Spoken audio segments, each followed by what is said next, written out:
এইটা ভারতবর্ষের মধ্যে দ্বিতীয় জায়গা যেটা দীর্ঘদিন ধরে পড়েছিল, টপিক অফ ক্যান্সার, যেখানে পড়েছিল প্রায় আজ থেকে 1 বছর নয়, 10 বছর ধরে নয়, মানে প্রায় তাহলে কয়েক বছর ধরে আমরা লক্ষ্য করছি। এটা আমরা যখন ছোট ছিলাম তখন থেকে দেখছি এটা টপিক অফ ক্যান্সার এই জায়গাটা পড়ে আছে। এটা আমাদের পশ্চিমবঙ্গ সরকারের ভারপ্রাপ্ত মন্ত্রী শ্রী উজ্জ্বল বিশ্বাস মহাশয়, উনি এখানকার স্থানীয় বিধায়কও আছেন। তো ওনার ইনিশিয়েটিভে এই একটা অ্যাস্ট্রো পার্ক অনুমোদন পেয়েছে ডিপার্টমেন্ট আমাদের এখানে। এটা করা হবে আজকে, ওটা শুভ শিলান্যাস হলো। তো আপনারা সবাই জানেন এখান থেকে যেমন টপিক অফ ক্যান্সার যায়, তো অনেকদিন ধরেই এই একটা চিন্তা ভাবনা ছিল এরকম একটা পার্ক করার জন্য। তো সব প্রসেস মেনে সব অ্যাপ্রুভাল নিয়ে এখন ফাইনালি এটা আমরা স্টার্টটা করতে পারছি। 12 কোটি ব্যয়ে বাহাদুরপুর বন্যভূমিতে নতুন পর্যটন ক্ষেত্র অ্যাস্ট্রো পার্কের শুভ সূচনা মন্ত্রী উজ্জ্বল বিশ্বাসের হাত ধরে। চৈতন্যভূমিতে নদিয়াতে মায়াপুরের পর পর্যটন মানচিত্রে আরও এক নতুন ক্ষেত্রের শুভ সূচনা হলো আজ। এর থেকে অনেক মানুষ উপকৃত হবে, কারণ আমি নির্বাচনে প্রার্থী হবার পরে নয়, তার অনেক আগে থেকে জেলায় ঘুরতে ঘুরতে আমাদের এই জায়গায় রাস্তার পাশে দেখবেন লেখা আছে আমাদের বড় বড় বেশ কিছু ইয়ের মাধ্যম দিয়ে, যে এখান থেকে আপনাদের উপকার হবে। পশ্চিমবঙ্গের বিজ্ঞান প্রযুক্তি ও জৈব প্রযুক্তি দপ্তরের মন্ত্রী উজ্জ্বল বিশ্বাসের হাত ধরে দপ্তরের মন্ত্রী উজ্জ্বল বিশ্বাস জানান, মুখ্যমন্ত্রীকে এই প্রকল্প সম্বন্ধে জানানোর পরে উৎসাহিত হয়ে তিনি প্রায় 12 কোটি টাকা অর্থের অনুমোদন করেছিলেন। এবং সেটা কিন্তু আপনারা এখনো দেখতে পাবেন। এটা আপনাদের যে উদ্দেশ্য নিয়ে আমরা সকলে মিলে চেষ্টা করি, সেটা কিন্তু আরও নতুনভাবে আপনাদের এখানে আমরা ঠিক করছি যে আমরা সবাই এটাকে আমাদের প্রত্যেকটা মানুষের কাছে অ্যাস্ট্রো পার্ক একটা নতুনভাবে আমাদের এই এলাকার মানুষের কাছে আমাদের পৌঁছে দেব। এই প্রকল্পটি বিজ্ঞান ও প্রযুক্তি দপ্তরের তত্ত্বাবধানে হবে এবং এটি সারা ভারতবর্ষের মধ্যে এক অন্যতম দৃষ্টান্ত হতে চলেছে, যেখান দিয়ে কর্কট ক্রান্তি রেখা গেছে। এই অঞ্চলে বিজ্ঞানী প্রযুক্তি নির্ভর একটি প্ল্যানেটোরিয়াম তৈরি হবে। ভবিষ্যতে এই ফরেস্ট অঞ্চলের বন্য প্রাণীদেরও দেখা যেতে পারে বলে আশ্বাস দিয়েছেন মন্ত্রী। বড় বড় পোস্টাল দিয়ে দেখানো আছে, কিন্তু কেউ করছে না।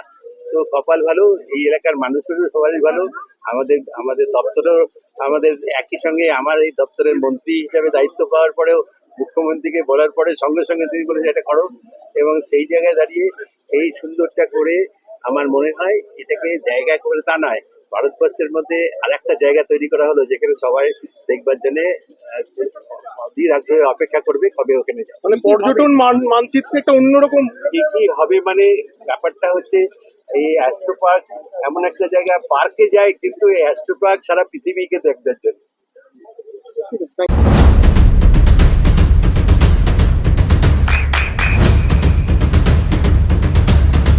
বৃষ্টিতে স্বস্তি। বৃষ্টি অ্যাকোয়া বিশুদ্ধ পানীয় জল। এটার জন্য আজকে এই অনুষ্ঠানটা করা হলো। মায়াপুরকে ঘিরে একটা বিশ্ব পর্যটন স্থল তৈরি হচ্ছে, এই অ্যাস্ট্রো পার্ক সেই পর্যটন স্থলকে কি আরো প্রসারিত করবে? একদম আমাদের এটাই আশা থাকবে এবং আমাদের পুরো এফর্টস থাকবে যে এটা ট্যুরিজমের জন্য, পর্যটনের জন্য আমাদের পুরো জেলার এবং আশেপাশে জেলার জন্য একটা সেন্টার যেমন হতে পারে। বাচ্চাদের জন্য ওদের একটা সায়েন্টিফিক কিউরিওসিটি এখানে ওটার জন্য ওরা আসতে পারে, এবং পুরো পরিবার সহ এখানে ট্যুরিজমের জন্য যেন আসতে পারে, এটাই আমাদের উদ্দেশ্য। বাজেট কিরকম আছে? এটা ডিপার্টমেন্ট বেটার বলতে পারবে, 12 কোটি মতন আছে। কতদিনের মধ্যে মোটামুটি এই প্রজেক্টটা কমপ্লিট হবে? এটা এখন তো টেন্ডার প্রসেসটা স্টার্ট হবে, তো আমরা আশা করছি যদি এটা 3 মাসের মধ্যে আমরা করে দিতে পারি, তো এটা আমাদের টার্গেটটা থাকে। যে মানুষের কিভাবে আজকে নতুন কিছু দেখতে পাওয়া যায়, কি কি পাওয়া যাবে এখানে, সেখানে কিন্তু আপনাদের কাছে আমি জানিয়ে দিচ্ছি যে এটা আমাদের প্রত্যেকেই, আমরা সব কলকাতা গিয়ে দেখি, সারা ভারতবর্ষের বিভিন্ন জায়গায় গিয়ে দেখি, এবং এটা সব থেকে বেশি, আরও সারা ভারতবর্ষের কেন সব থেকে বেশি বিদেশি মানুষরা যারা আমাদের এখানে আমাদের সব থেকে বেশি আমাদের ধুবুলিয়ার পরবর্তীকালে যে জায়গায় অনেক মানুষ যারা আসে, বিদেশি মানুষ, তারা কিন্তু আমাদের এই জায়গায় আসার পর থেকেই তারা এটাকে ভালোভাবে দেখবে এবং চিন্তা ভাবনা করবে এই যে ভারতবর্ষ কতটা এগিয়েছে। উনি সায়েন্স, টেকনোলজি অ্যান্ড বায়োটেকনোলজি দপ্তরের ভারপ্রাপ্ত মন্ত্রী। আজকে এই প্রকল্পটা ওনার দপ্তরের থেকে অনুমোদিত হয়ে আমরা আজকে শিলান্যাসের জন্য অনুষ্ঠানটা আয়োজনে আছি। এখানে আমাদের সাথে উপস্থিত আছেন নদিয়া জেলা পরিষদের মাননীয় সভাধিপতি তরুণুম মীর সুলতানা মহাশয়া। আমাদের সাথে আছেন এখানকার divisional forest officer Mridul Kumar sir আছেন। আমাদের সাথে আমার ব্যাচমেট আছে সায়েন্স টেকনোলজি ডিপার্টমেন্টে স্পেশাল সেক্রেটারি জিতেন। এখানে সায়েন্টিস্টরা আছেন সায়েন্স টেকনোলজি ডিপার্টমেন্ট থেকে, বিভিন্ন পাবলিক রিপ্রেজেন্টেটিভরা আছেন, আপনারা আছেন। তো যেমন কি আপনারা জানেন, এখান থেকে আগেই একটা নির্দিষ্ট হয়েছিল এই জায়গাটা, লোকেশনটা, কেন কি ট্রপিক অফ ক্যান্সার এখান থেকে পাস করে 23.5 ডিগ্রি নর্থ। এটা একটা ইউনিক অপরচুনিটি আমাদেরকে দেয় যে আমরা এই জায়গাকার কী কী স্পেশালিটি আছে, কেন কি ট্রপিক অফ ক্যান্সার এখান থেকে পাস করছে, ওটা আমরা লোকেদের সামনে আমরা নিয়ে আসতে পারি। এই পার্কটা অ্যাস্ট্রো পার্ক যেটা হবে একটা ট্যুরিস্ট ডেস্টিনেশনের হিসাবেও সফল হবে। আমাদের জন্য একটা সায়েন্সের যেটা জিজ্ঞাসা থাকে বাচ্চাদের মধ্যে, ওটাও জিজ্ঞাসাটা জাগরুক করার জন্য একটা ভালো জায়গা প্রদান করবে।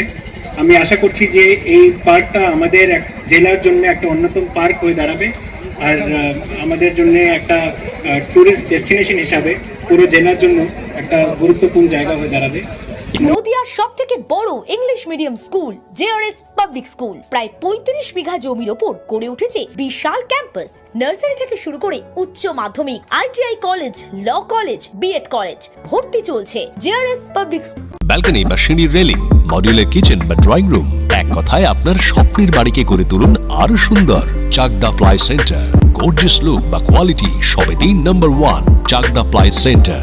Chakdah ply centre, KBM, Chakdah, Nadia. করবেন কেন করবেন বুঝতে পারছেন না তো? সঠিক গাইডলাইন পেতে আজই আসুন নদিয়ার চাকদাতে নিবেদিতা প্রাইভেট লিমিটেডে। Nivedita private limited, marketing and distribution service. Chakda aluminium centre, ply, কাঁচ, laminates, kitchen fittings, door lock, window ও অ্যালুমিনিয়ামের খুচরো ও পাইকারি বিক্রেতা। Chakda aluminium centre, Purbalalpur 50 number রেলগেটের পাশে, চাকদা, নদিয়া। হোমওয়ার্কটা করেছো? হ্যাঁ স্যার। এ বাবা, ভুল করেছো কেন? চোখে কেমন ঝাপসা দেখছি, লিখতে আর পড়তে খুব সমস্যা হচ্ছে।